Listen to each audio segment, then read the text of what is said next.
حضرت رسول اکرم صلی اللہ علیہ وسلم نہیں لکھوایا تو ایک جگہ پہ میں کیسے کروں؟ تو میں نے کہا فی خیر، اسی میں بہتری ہے، پھر کہا فی خیر، اسی میں بہتری ہے۔ حضرت عمر رضی اللہ تعالیٰ عنہ نے اتنی مرتبہ فی خیر کہا کہ حضرت ابو بکر صدیق رضی اللہ تعالیٰ عنہ کو شرح صدر ہو گیا۔ اب کوئی شخص یہ نہیں کہہ سکتا کہ ابو بکر صدیق نے جو کام کیا اور رسول اللہ صلی اللہ علیہ وسلم کے خلاف تھا۔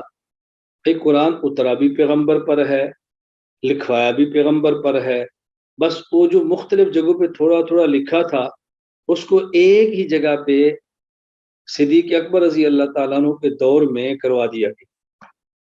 نبی کریم صلی اللہ علیہ وسلم کے دور میں مسیلمہ کذاب نے دعوی نبوت کیا، رسول اکرم صلی اللہ علیہ وسلم نے خود اپنے دور میں اس مسیلمہ کذاب کے فتنے کو ختم کرنے کے لیے، مسیلمہ کذاب کو کچلنے کے لیے صحابہ کرام کو روانہ فرمایا۔ ابھی یہ مدینہ منورہ سے باہر گئے ہیں کہ نبی کریم صلی اللہ علیہ وسلم کا وصال مبارک ہو گیا، آپ دنیا سے تشریف لے گئے۔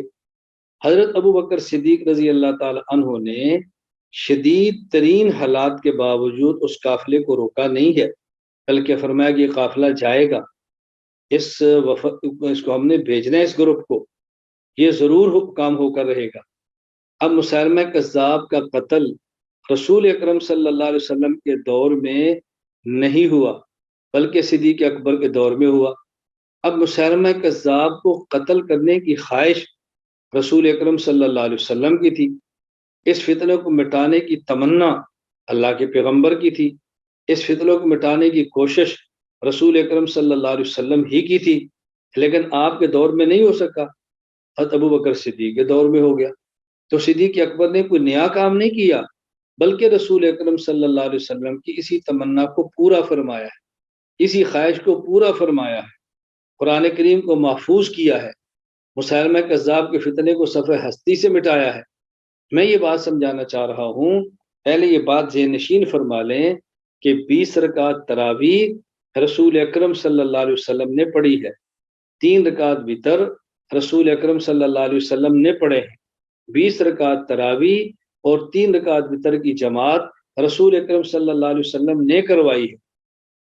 لیکن رسول اکرم صلی اللہ علیہ وسلم کے دور میں یہ اہتمام نہیں کیا گیا کہ ایک مسجد میں سارے جمع ہوں اور ایک ہی امام کے پیچھے اہتمام کے ساتھ پوری تراویح پڑھے۔